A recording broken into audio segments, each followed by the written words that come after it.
जहां एक तरफ हमको पुष्पा 2 जैसी मासी फिल्म एंटरटेन कर रही है, लोग बॉन्कर्स हो रहे हैं over the film in theatres, एक इंसान ही मल्टीपल टाइम्स इस मूवी को देख रहे हैं इन थिएटर्स, वही इंडियन फिल्म सिनेरियो में एक ऐसी मूवी भी है which is making the right kind of noise in front of the right kind of film lovers around the world. Well, मैं बात कर रही हूँ पायल कपाड़िया की film all we imagine as light, जो कि 3 लैंग्वेजेस में है, that is Malayalam, Hindi and English. Well, ये फिल्म भी अलग अलग टाइप के रिकॉर्ड्स बनाती जा रही है, अपने तरीके के रिकॉर्ड्स बनाती जा रही है, और जो जेन्युइन फिल्म लवर्स है उसमें राइट नॉइस पैदा कर रही है, and for all the right reasons. Well, recently held Cannes film festival में इंडिया से कोई फिल्म नॉमिनेट हुई थी in the main competition of the Cannes film festival, and that was Payal Kapadia's all we imagine as light. और यही नहीं, it also won the grand prix award, जो कि एक बहुत बड़ी अवार्ड होती है। वेल, उसके बाद ये फिल्म बहुत सारे फिल्म फेस्टिवल्स में शोकेस हो चुकी है, बहुत सारे अवार्ड्स भी मिले हैं, and now the latest accolade for the filmmaker and the film is that it has been nominated in the Critics' Choice Best Director category for Payal Kapadia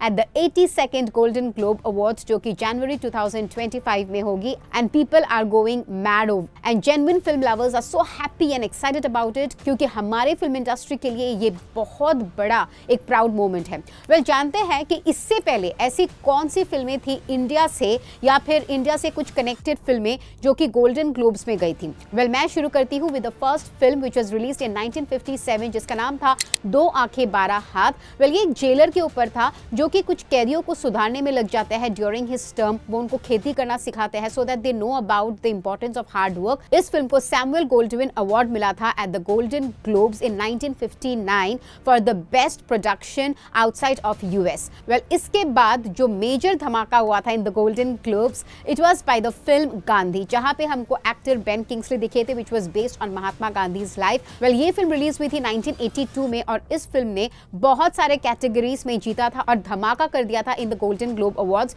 but this was not like a solely Indian production, बल्कि it was a Indian cum United Kingdom production, collaboratively बनाया गया था इस film को। Well, इस film ने best actor, best director, best screen play, best foreign language film का award जीता था, तो कई सारे अवार्ड्स जीत लिए थे। उसके बाद मीरा नायर की फिल्म सलाम बॉम्बे, जहां पे इरफान खान भी एक छोटे से बट प्रॉमिसिंग रोल में दिखते हैं, वो फिल्म भी नॉमिनेट हुई थी in the best foreign language feature film category.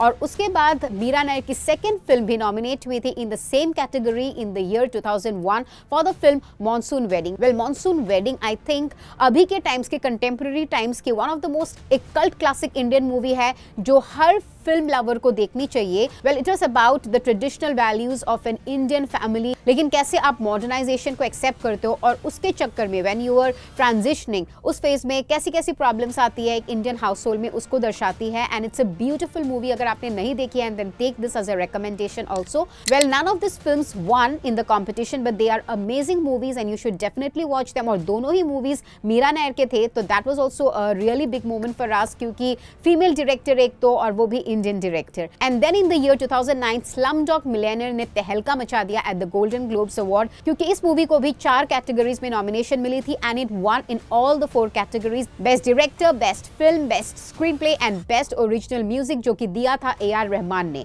Well, AR Rahman became the first Indian to win a Golden Globe Award with the movie Slumdog Millionaire. Well, Slumdog Millionaire is not an Indian production. Technically, it is a British production. इसी वजह से हम ये नहीं बोल सकते कि this is an Indian movie to win so many awards. लेकिन हाँ, AR Rahman was the first Indian to win a Golden Globe through this movie. Well, उसके बाद RRR nominate हुई थी in the year 2022 for the best original song, and that went to M.M. Keeravani. Well, Oscar में भी नाटू नाटू गाना nominate हुआ था और जीते भी थे वो लोग। In the same way golden globe में भी ये गाना नॉमिनेट हुआ था और जीते भी थे, and that was in the year 2022। So after so many years अभी वापस से 2025 के गोल्डन ग्लोब में पायल कपाड़िया की film all we imagine as light nominate हुई है, and this is the first time that an Indian director is nominated in this category. इससे पहले बेस्ट डायरेक्टर की कैटेगरी में कोई भी इंडियन फिल्म नॉमिनेट नहीं हुई थी, it was always for the best foreign language film. तो या here's let's hoping that it wins in this category too, and many more accolades this film brings to us.